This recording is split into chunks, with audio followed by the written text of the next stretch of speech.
are all the way back, baby. Yeah, and if we say book your hotel, you book your hotel.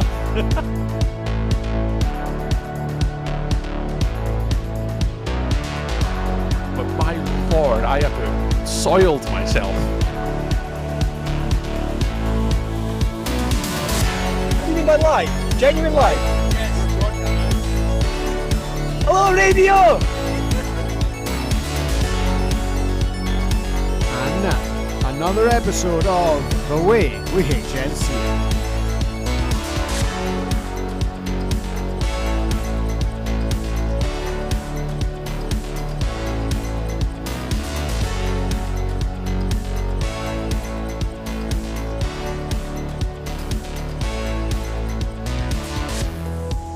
Hello everyone, welcome back, Happy New Year. It's another episode of The Way We HNC It. My name is Bez, I am your humble host, and it is my pleasure to welcome you to 2025. It's been a big off season. We've had the Winter League, we've had all sorts of news breaking around the world, and of course we have Flagging New Year this weekend in Motherwell, and I am joined by one of the men behind the Flagging New Year draw, the man who selected which blank envelope would be put into which group. Glasgow Hornet, national champion, Cammy Wilson. Thank you for having me. Welcome. Not your first time? No, this will be my third time. Funnily enough, I went back and listened to the podcast that I'd done before and realised how unbelievably naive I was when I recorded them with you at the time. So, hoping to not sound as much of an idiot as I did back then, but yeah. We live in hope. There's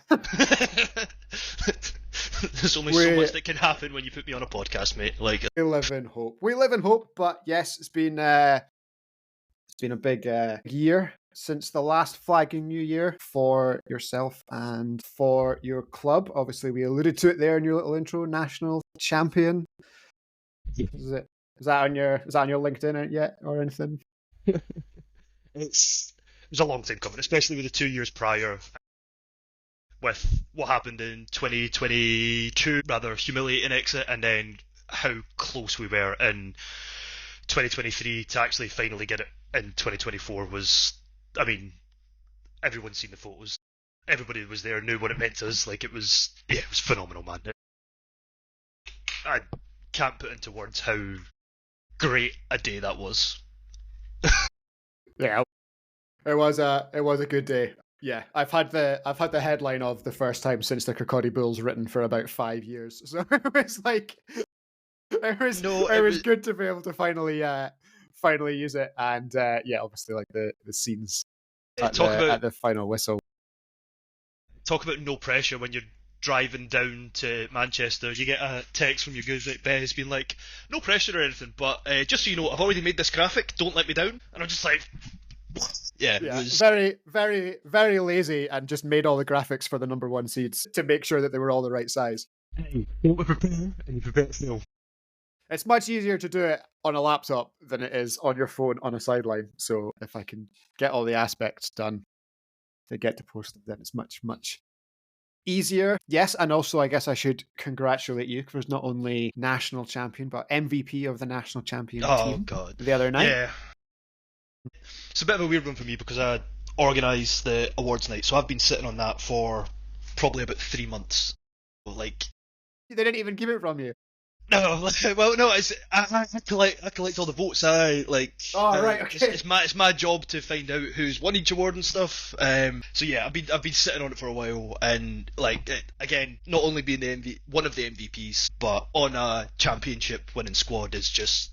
It's phenomenal, especially with probably the two people in the team that helped me the most, Nikki with my mental side and Max, who we've done sprint sessions probably for the past sprint, mobility, endurance, and different niche things that away from the pitch together for probably the best part of 18 months now.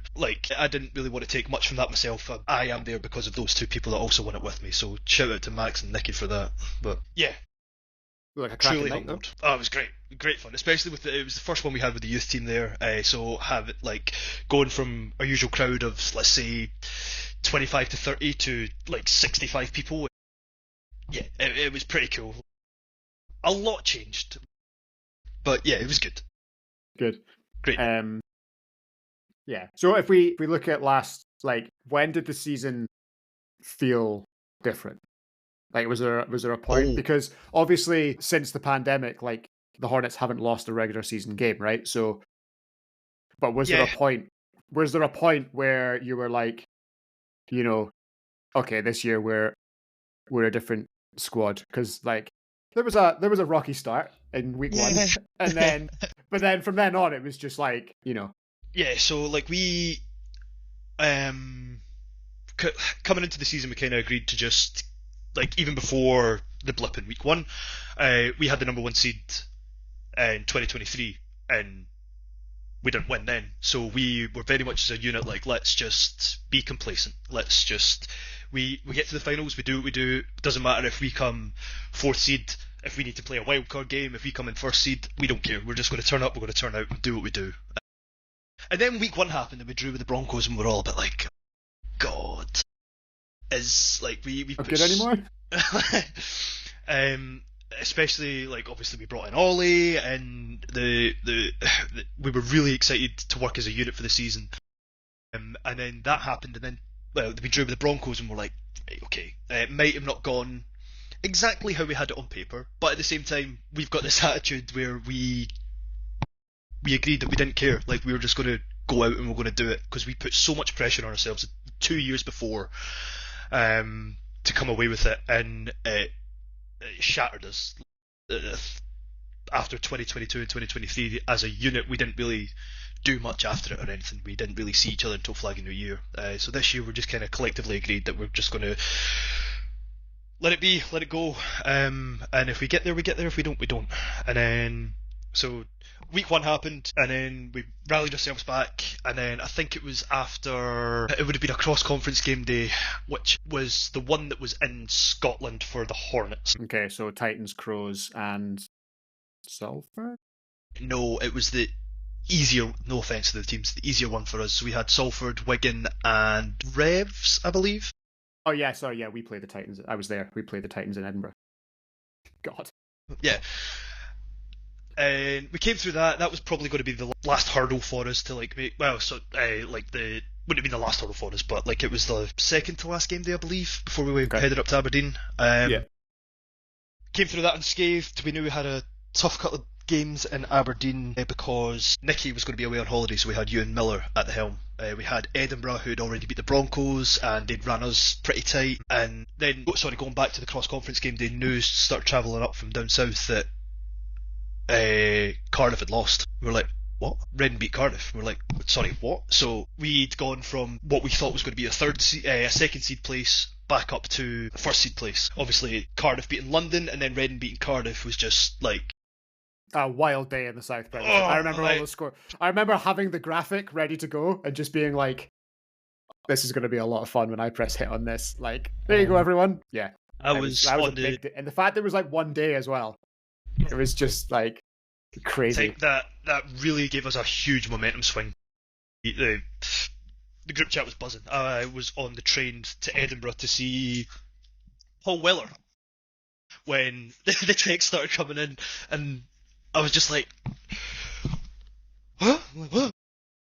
It was like, yeah, it was a massive momentum swing for us. I think we were kind of expecting to let whatever happened in week 5. The final game day of the season, and went up to Aberdeen. Ewan had one of the best performances I've ever seen him have at quarterback.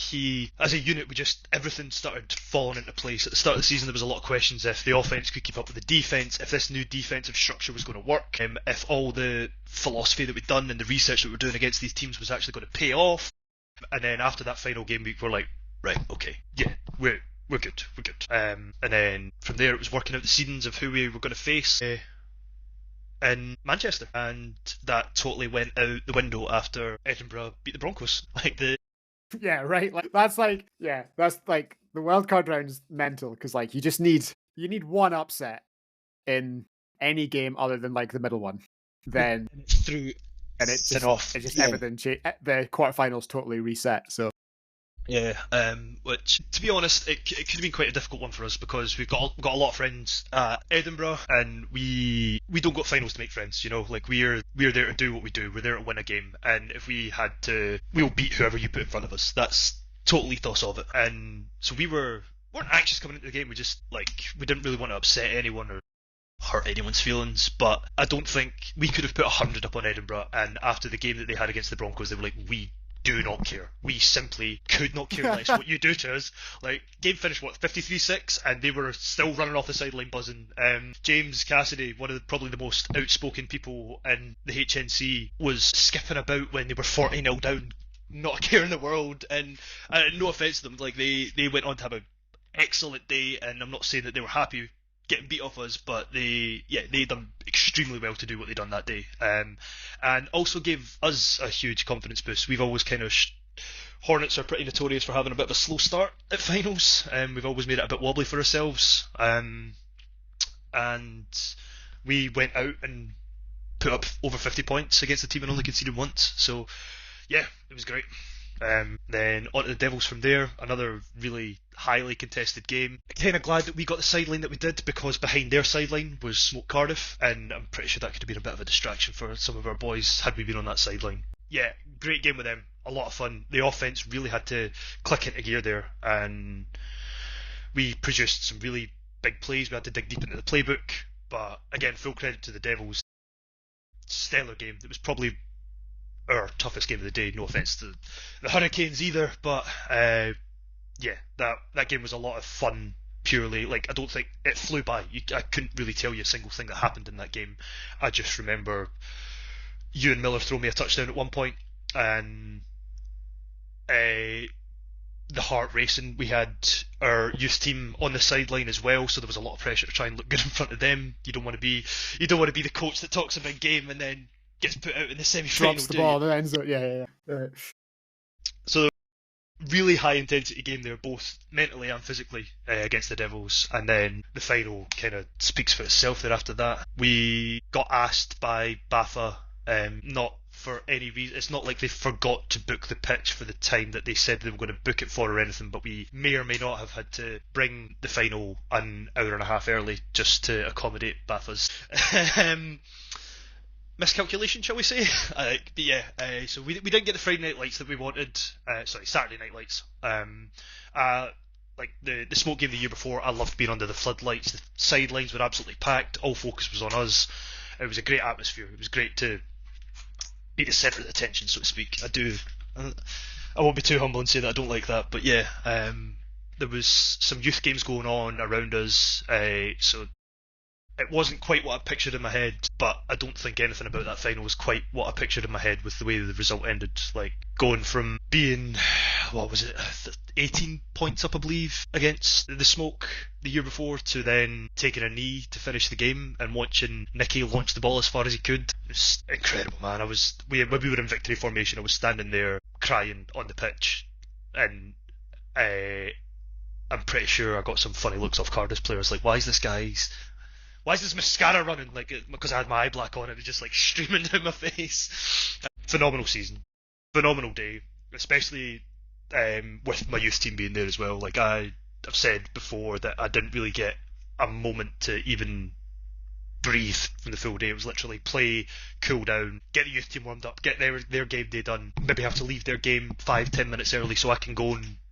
warm myself up, rinse, repeat until we got to the final. But yeah, it's a day that I probably will, not just for my own bragging rights, but as a coach as well, like having my youth team on their first year in a BAFA setup, getting to the plate final, incredible.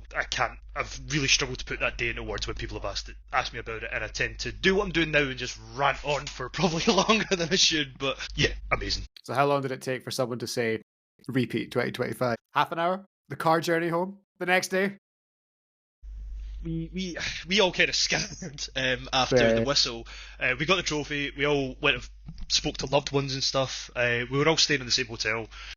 So I think after probably about an hour after the final whistle, we were all sitting in the bar at the hotel. We went back, got showered, got a bit of food in us because adrenaline was running high. We didn't feel like we were going to be hungry, but we knew we were going to drink a lot that night, so it was kind of made sense to line the stomach a little bit. And then we went to, I can't remember, the Devils kind of organised a little Bafa shindig, and the national champions got knocked back. We were told that there wasn't enough room for us to go into that place, so we went to a little place down the bar, round the corner, called the Gasworks, and we kind of had our own little shindig. And yeah, I'm pretty sure it was said in there multiple times. I think the statement got louder and louder as we had more drinks. So yeah, we're coming back swinging.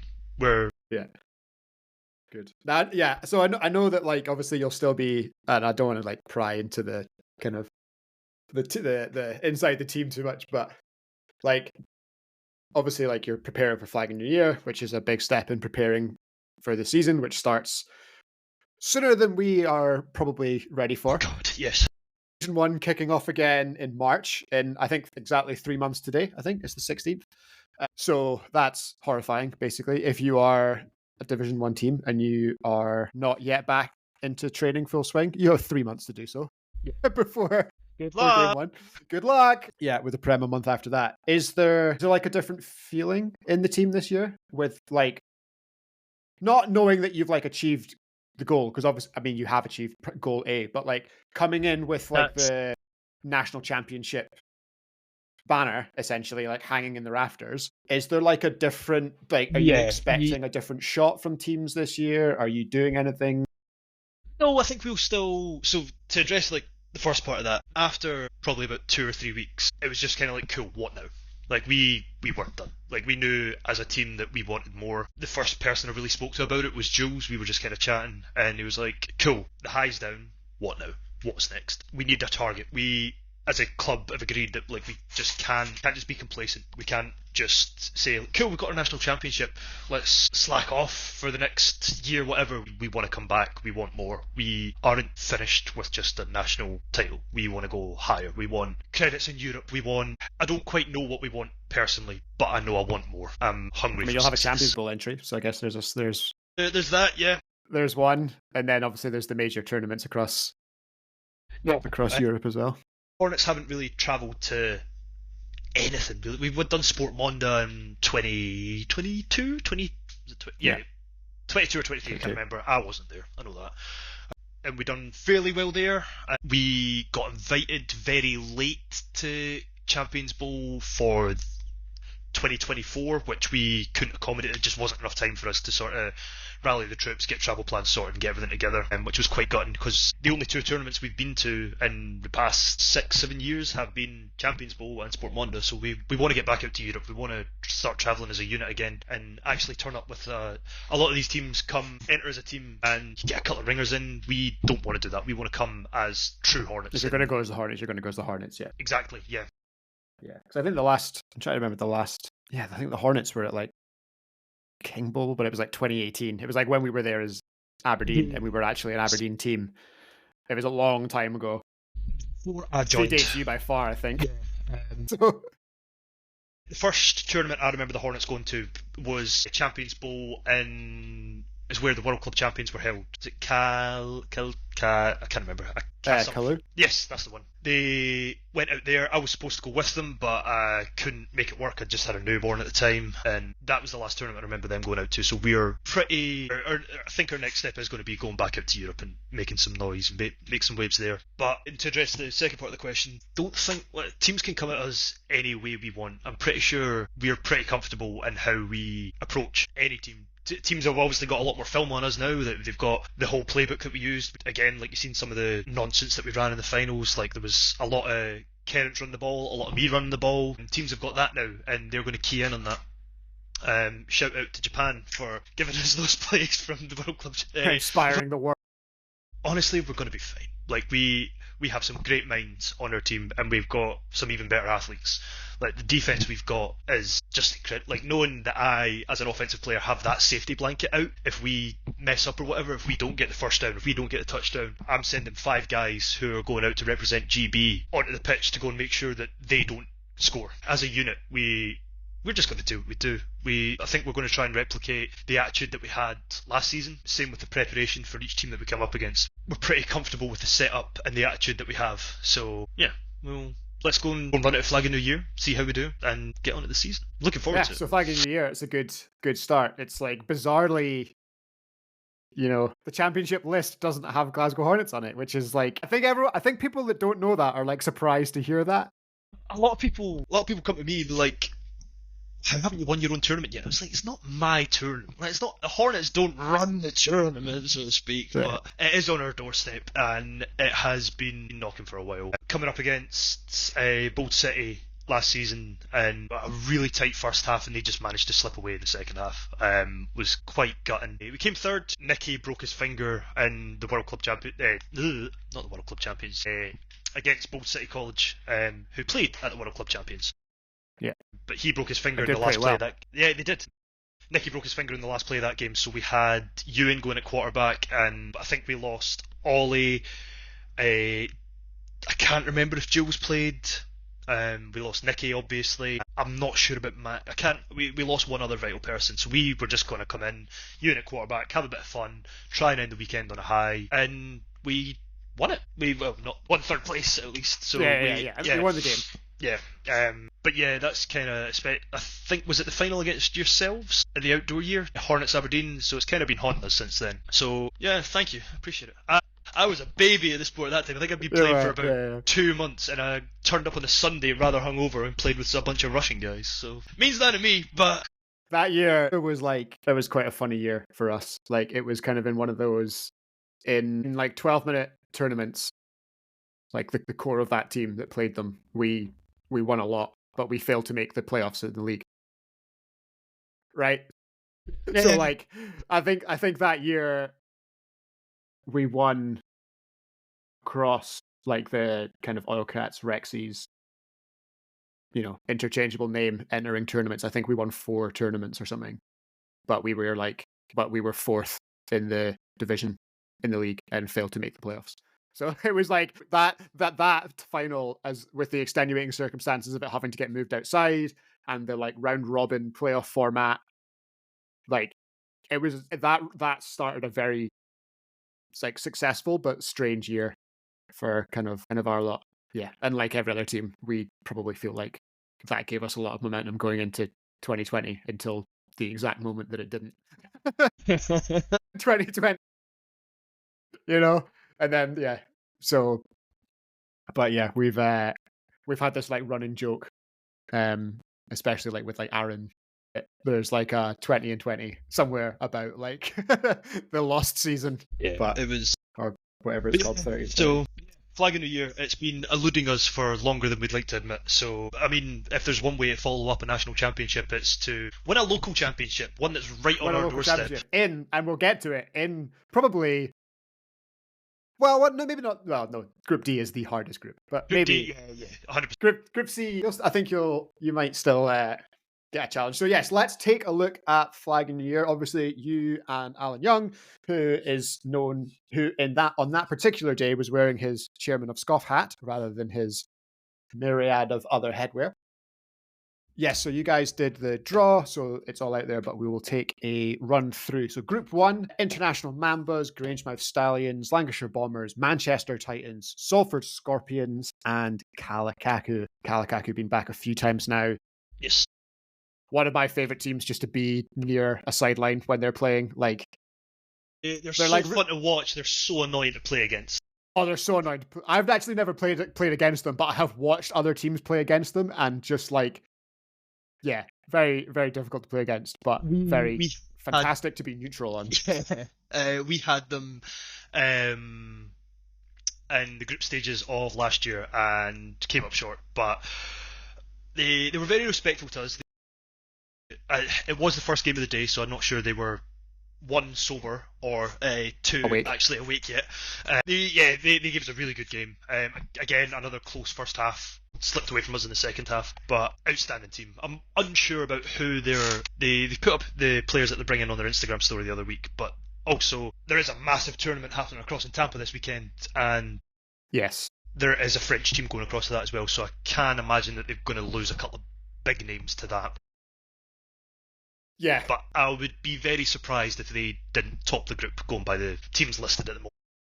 It's just on like sheer reputation as well. Like he kind of until it's my I know it's probably my like it annoys people that it's my go-to phrase, but like until proven otherwise, we're going to put them at the top of the group anytime we see them. Yeah, to me, it's the Titans are the second. I think the Titans out of that group.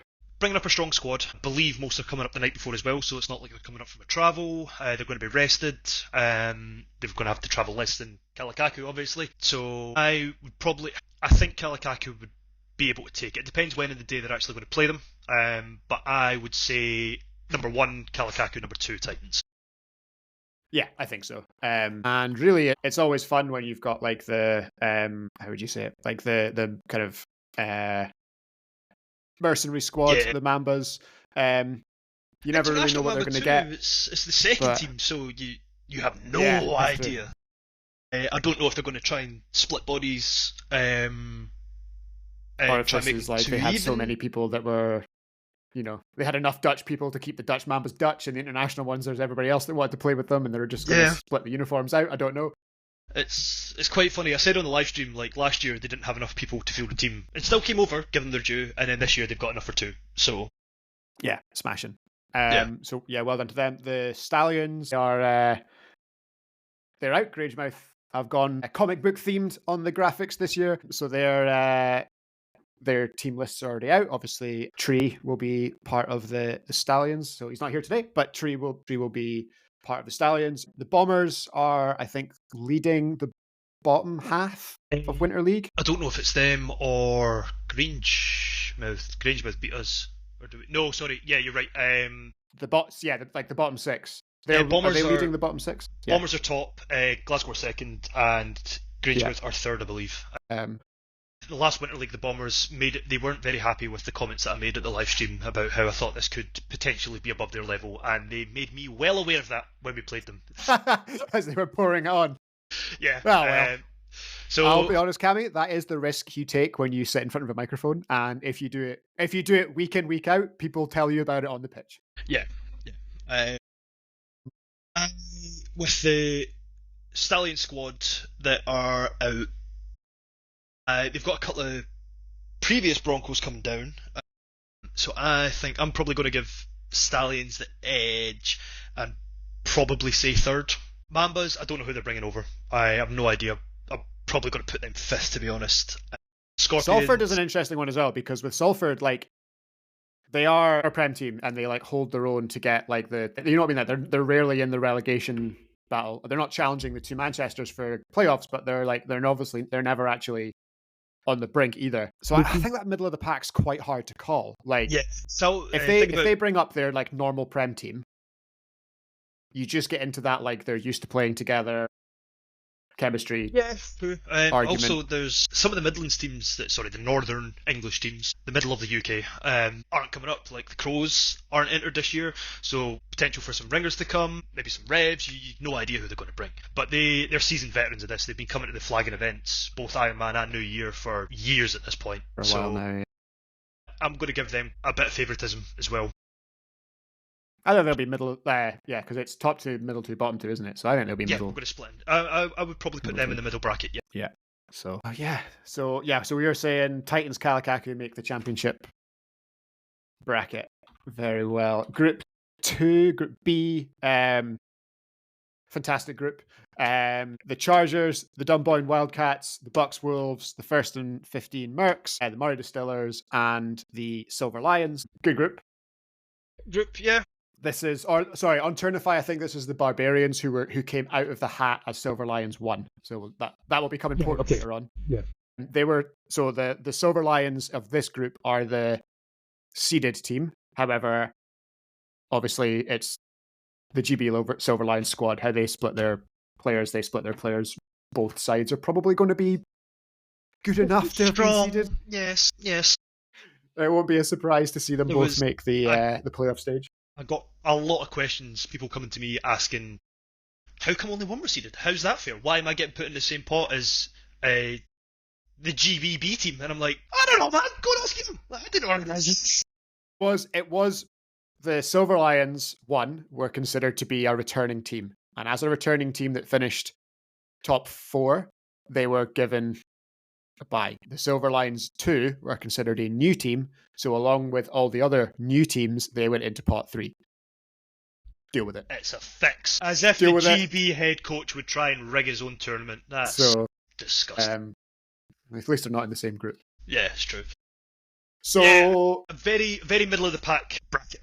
I like this. Yeah, I like this group because it could be anything. It could be complete nonsense. We're saying the Lions are winning the group, right? Or the Barbarians, whatever Turnify has them round, right? We're saying they're winning the group. From there on, so the Dunboyne Wildcats, first year in the AFI, Division 1, went on a run at the playoffs. A couple of Irish internationals are in that squad. Finn. The shifty receiver. Sorry. I'm so sorry, Finn. I have forgotten your surname, and I did have it written down, but not in front of me. And Matty O'Mara are both in that squad. Finn Kearns, and Matty O'Mara. Yeah, both at the Worlds last year. I don't think they played at the Div 1 finals where the Wildcats, I think, made the final. So, they're a good squad. They'll be in the AFI Premiership next year. Yeah, so, starting to continue that little tradition of good Irish teams coming over. For a long time, it was just the Cowboys. We've had the Panthers the last couple of years. Got the Wildcats now. Just about to say, things you'd love to see. Some of the Panthers are actually being drafted into the Wildcats. They had a few last-minute dropouts. I was speaking to Matty the other day, and they've pulled in a couple of Panthers, again, who've been at this, two? Last 2 years, yeah. Last 2 years they've came over. Yeah. The Irish are always fun. They have, I'm not going to say they've got some arrogance about them, but they do like to make their presence known. We played against the Cowboys last year in the semi-final, I believe. Quarter-final. Their Saturday was... They had a sensational Saturday. They did. Sensational Saturday. That last game against GB was incredible to watch. It was a bit of a flip for us as well, because we assumed we were going to have someone else, and we were coming second in our group because Kalakaku beat us, so we assumed we were going to be playing against GB the following morning, and then the Cowboys done that. Yeah, they were because we were I was in that group last year. We were in that group with Aberdeen last year, and they. Yeah. I was a great game. It was such a good game, and they knocked the Lions off, and I think that made everyone kind of sit up and be like, right, okay, because. In no disrespect, in years gone by, the Cowboys have not put up that kind of performance. I have scored the most ever points I've scored in a single game against the Cowboys, and that's when I was playing for the Russians. And then it was where did that come from? So that was really good. I am in this group, personally. I will have I've taken my Murray shirt back out of the drawer, so I will be a distiller this weekend. And Murray has gotten very big. We also have an Irish contingent. We have a Welsh contingent. We have a Scottish contingent.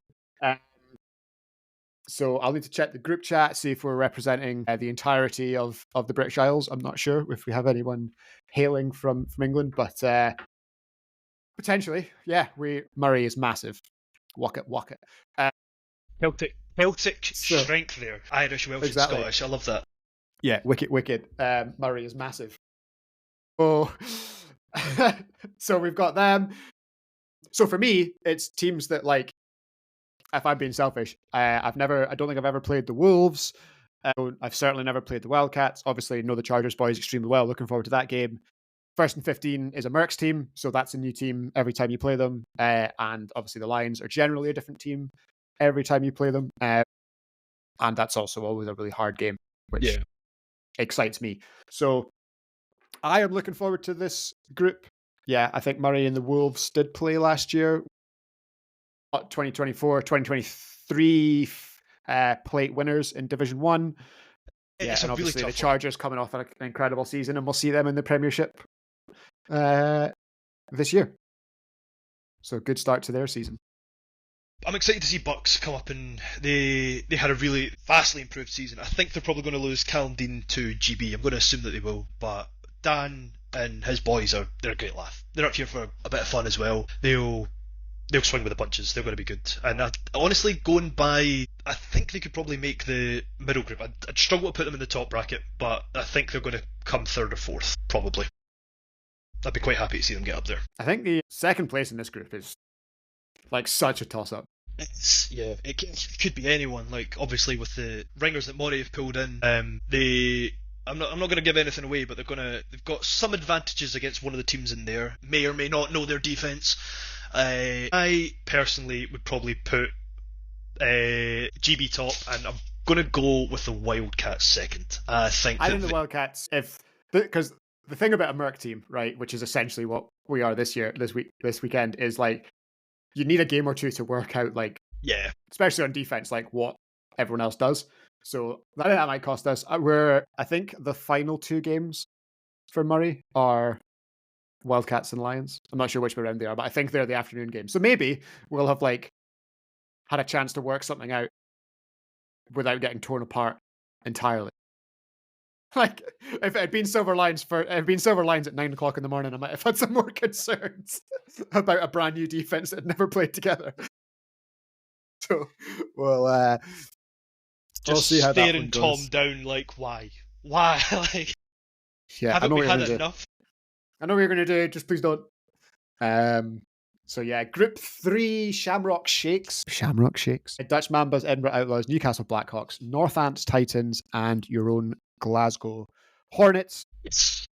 As we've discussed at length so far today, Glasgow Hornets national champions and expected Group 3 champions. But yeah, teams that are not unfamiliar to each other, and I guess to you'll have seen the North Ants Titans. We've seen them quite a few times. We've been expecting to come up against them in playoffs the past couple of years, and I don't think we have. I've played them outside of in various different tournaments. We played them at Flag and New Year last year and won pretty comfortably from what I remember. Our friend from France, Vista, got a really good video of me catching a lovely post straight down the middle of the pitch. Shamrock Shakes is the one I'm excited for. The Hornets are obviously notorious for starting slow. In the morning, we need a game or two to warm up. It's what it is. Is that your first game? That is our first game. The complete unknown. I'm led to believe that they are a ragtag group of people from South Dublin that are not entered under the Panthers banner. So we'll see what they do. I've no idea who the quarterback's going to be. I've no idea the defense we're going to come up against. But I trust Nicky to work it out. And I trust their defense to have a backs. I mean, I know this one's like on your doorstep, so you kind of go because it's there. But like, I try and isolate Flag and New Year in the sense of like, you go to it in the same way you would go to like a Bamboo Bowl, where you come up against someone that you like. I couldn't even tell you where they're from, and I don't know what they're going to do, but we'll just see what happens. Yeah, it'll be fun. It'll be a good game. Again, as I said earlier when we were talking about Dunboyne, I love playing against the Irish. It tends to get quite heated. It tends to get quite intense. So we'll see what they can bring. I'm more than happy for a challenge. The Mambas are not dissimilar. Obviously, we know kind of who the core of that team will be because it's always the same little group. But whoever else they pull in, there's no shortage of talented players in the Netherlands. Especially with no other Dutch teams actually entered, which was a bit of a surprise because usually we get 2 or 3 coming over from the Netherlands. But yeah, I can imagine they're going to have quite a stacked roster with individuals who wanted to come along and play but couldn't field a team of their own. So we'll see who they bring. Again, mercenary teams, you never know what you're coming up against and how well they're going to perform as a unit. But I don't know. It's really difficult. Like I've seen the Dutch Mambas 3, maybe 4 times now, and each field of athletes they bring out is vastly different each time. But I'm expecting quite a strong output here purely because there's no other Dutch teams entered. Not a bad guess. Edinburgh Outlaws, obviously off the back of a fantastic season, a run to the plate finals at BAFA, always in and about the mix at Flag and New Year. I think for them, if they bring their BAFA team, they should be looking at fighting for spot number 2 and the big playoffs on Sunday. But it will, like, they should be in that conversation. Whether or not, like, you know, if they've got their dudes, they should be in that conversation. And it will be a straight shootout between them, the Titans, the Shakes. Like three teams, one spot. It's good. It's good. I know they're definitely bringing some gunslingers, and I also know some gunslingers have straddled off to other teams. But I've spoke to Liam and Gordy about it, and when I was reaching out to everybody because of the mass amount of people that are trying to still look for a team, they told me that they're actually pretty comfortable with what they've got. They've got their starter outlaws, and then they've also got some gunslingers coming up to give them a hand as well.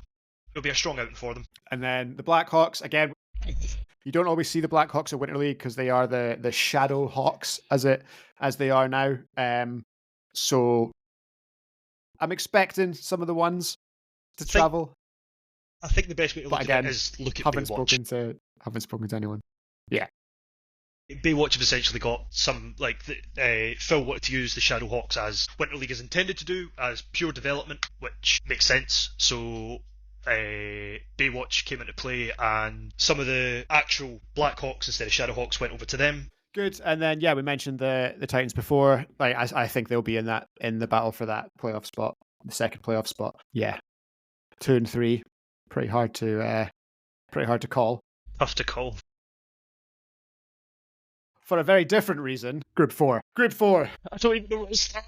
It's so dumb. The Victoria Park Panthers, the Silver Lions, Flag and Ball Z, Aberdeen Flag Football, Air Assault, and the Grangemouth Broncos. So, for avoidance of doubt, the seeded team here are the Grangemouth Broncos.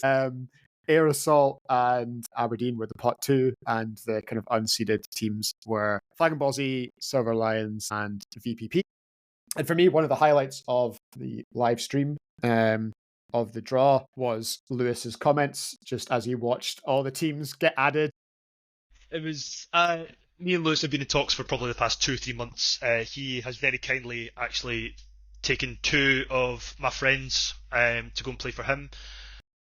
We've been talking tactics and talking how he's going to play them and what they're coming up against, and then the live draw happened and that all went out the window. So he's coming up, his family's coming up, he's going to have a good weekend of fun football. I'm pretty sure that's almost a direct quote. It's not. He swore at me a lot, but no, it's a crack, and it's the wild card of having an unseeded kind of national squad. It does just mean that they are kind of around. The Broncos, I'm expecting a bit of a reaction from them after kind of the way their season ended last year. I think Flag and New Year is a tournament that has been kind to them in the past. They are obviously winners, former finalists, and if they can get out of this group in a good way, I think the draw does. If they win this group, their draw kind of does open up for them a little bit through to the semis. But you do have to get out of this group first. Yeah, they announced the squad the other day. A few people that I expected to be in there missing. Matty Ross has gone he's gone over to Oz. No Jason. Jason wasn't in the squad, which I was quite surprised about. Is he playing for the Stallions? Yes. Okay, interesting. But again, Sarah Wakeland, one of the best blitzers in the country. Sack Queen. Yep. She'd been more than happy to take that spot. I'm pretty sure she blitzed most of the season anyway. But Scooter is very good in this format. He knows how to manage a clock. I played with him at Chieftains in 2020. A lot of respect for the guy, and I would be very, especially after the season they had, I think they want to come into 2025 really strong. So I'd be very surprised if they didn't come out swinging haymakers in the group. Yeah, I'm excited to see Brendan step up as well. He had absolutely phenomenal Division 1 last year. So yeah, Brendan's popping up. It's not like they can't put a good either side of the ball out, you just look at it, Scooter, Woodsy, Fraser, Liam, Brendan, still a phenomenal offense. So I think Grangemouth will come out, strong, and they'll look to very clearly get out of this particular group. Air Assault, characterized just by athletes. Yeah, always have been. Hopefully, always will be. Just did they come last year? I don't think they did they? Yeah, they were there last year. They were last year. Yeah. I can't remember where they got to. I think they were in quite a tough group as well last year. But they spent the first day just flying around. I genuinely don't recall seeing them. I definitely didn't play against them, but I think their maybe downfall was towards the end, where they kind of came up against some of the more organized teams that managed to stop them scoring. They couldn't win the shootouts. But on offense, they're just, it's boys off the base in Germany. Growing up playing flag, they're generally, for most of the populace, they are faster than you, and they'll tell you that, and then they will demonstrate it. They're always very, very good fun to watch. And if you do get a chance to chat to them on the sideline, they're a great bunch of guys. So we'd definitely recommend kind of hanging out with them, keeping an eye on Group 4. yeah, Flag and Ball Z, who we've discussed. Merck's team, bringing folk in from all over the place. I was chatting to Ben from VPP the other day, who was just a bit like, what is this group, man? Was that Ben Slade? Yeah, what is this group? Love Ben. So we had a good chat. What is this group? So yeah. I was chatting to him before it was all announced. He's not been up to Ravens Group before. He's still, I think last season was his first season, I believe. I think. Obviously he's moving to the Rebels this year, but he's coming out for one last hurrah with the Panthers. He loved the idea of it. He's going to come up, he's going to have a good time. The whole team are, the VPP guys are great. I've got a lot of time for all of them. They're all great fun. But I'm a huge fan of their social media presence. Oh, incredible. Do you know what I love? And this is quite a niche one. Ewan Miller, obviously, teammate of mine, who used to play for them, has you know the old 90s German football strip? It's got like the diamonds almost around the shoulders. They have their own version of that, which is class. But yeah, I'm excited for them to. Yeah, so I think they'll be up for it. They'll be having a good time. Aberdeen, it's traditionally been a former winners, obviously, but it's the last couple of years for us. It's definitely been a tournament that we have struggled maybe to get full numbers to. Whereas this year, with the addition of the Snowcats and recruitment through Friday Night Flag and stuff, the club's growing very nicely. So I think Aberdeen are planning on taking 16 people down to Flag in New Year. So it's going to be quite a big sideline. So yeah, that'll be cool. It's obviously you're going to have Scott at the helm, which is a disadvantage to any team. But did you the statement that Andy put out the other day after the Giants put out their Daniel Jones statement? Oh, chef kiss. It was it went into the group chat and it was like, Scott, are you cool with this? And Scott was like, well, someone was like, we would post this, but we won't want to hurt anyone's feelings. And Scott replied saying something like, if I'm the barrier to posting this, I am not the barrier to posting this. So it went straight out. I was catching up with Greg the other day and I completely forgot to ask if he's coming down. Obviously, dad life takes priority and he travels round the world at a ridiculous rate, so I'm going to assume that he's not coming, but it would be good to see Greg. Yeah, assumed. But yeah, it's anyone's odds. Aberdeen have won this before, so you can never count them out. It's not I don't think anyone will, it is a mixed team. It is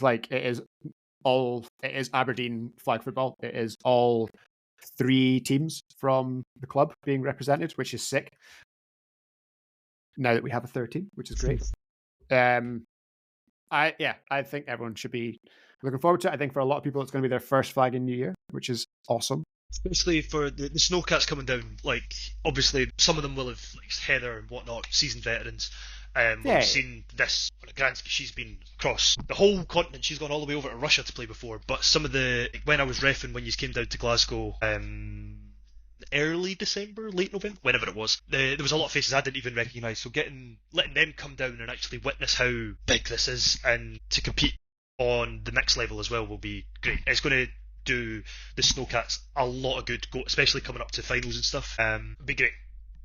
But yeah, Group D is, as we've said, proper group of death. I think I am going to put the Barbarians up at the top. I don't think, with the calibre of people that they can bring, anyone air assault potentially. I don't know who they've got. I don't know who they're playing. I have full trust in Ash to be able to. I assume. I said Tom earlier, so I'm going to say Ash now. I have no idea which way round it is. Which way round is going to be? Yeah.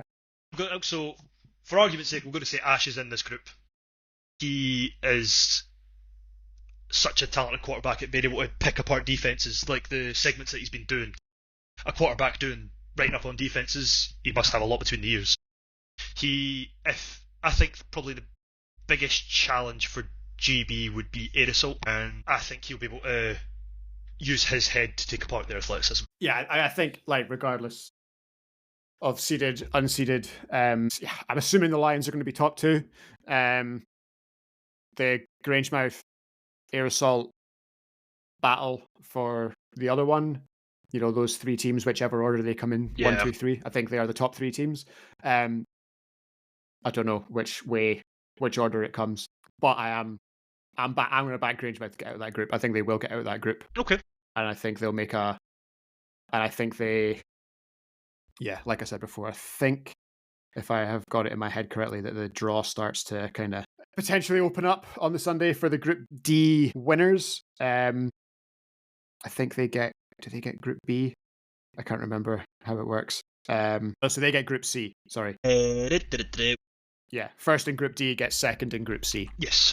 I think so. Second in the group that you're with. So I think, yeah, if they win that group and it opens the draw kind of to a semi, opens up for you as it does for anyone who wins a group. But yeah, second in Group C could get even if you're winning Group C, sorry, which is your group, you are potentially getting one of these teams in the quarterfinal, which isn't the easiest quarterfinal in the world, but that's the reality of the group of death.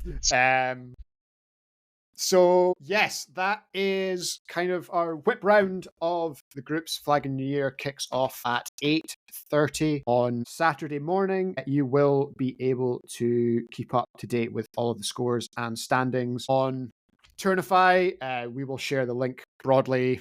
Scottish Flag Football will share the link broadly. I'm going to be running around trying to take photos and videos and stories and whatever I can. So come and say hello. I'll be wearing I'll have my HNC top on if we've never had the pleasure. So please do come and say hello. Yeah, I hope it's another great weekend of football. The final, I think, is set for the back of 3 on Sunday. So tune into that. We'll see what we can do in regards to keeping everybody up to date with the plays as it happens. Unless, of course, Murray go on an epic run to the final, and then I'll be busy. Hey, Mori Hornets final. Let's go. We can work out who's going to do the updates at that point. But yes, it should be a fantastic weekend. And we will be back next week, I think, with more guests, more news as we head towards the resumption of the NFL after the kind of Christmas break. And of course, the new season of the NFFL is already on the horizon. Our final message for the day is the Flagapalooza champions, Only Flags, and the Trailfinders are off to Wayfinders. Tampa. The Wayfinders are off to Tampa. Good luck to them. Enjoy that experience. That is an incredible tournament and venue, and you're going to learn and see a lot of things that you ain't never learned and seen before. So have an absolutely fantastic time from all of us here, and we'll see if we can chat to some of the squad once they are back. But Cammy, thank you very much for spending your lunch break with me today. Thank you for having me, mate. I appreciate it. Pleasure to be back on the show. Yes, absolutely. And that is it. So good luck, everyone, this weekend. Stay healthy, travel safe, and that is the way we hate you.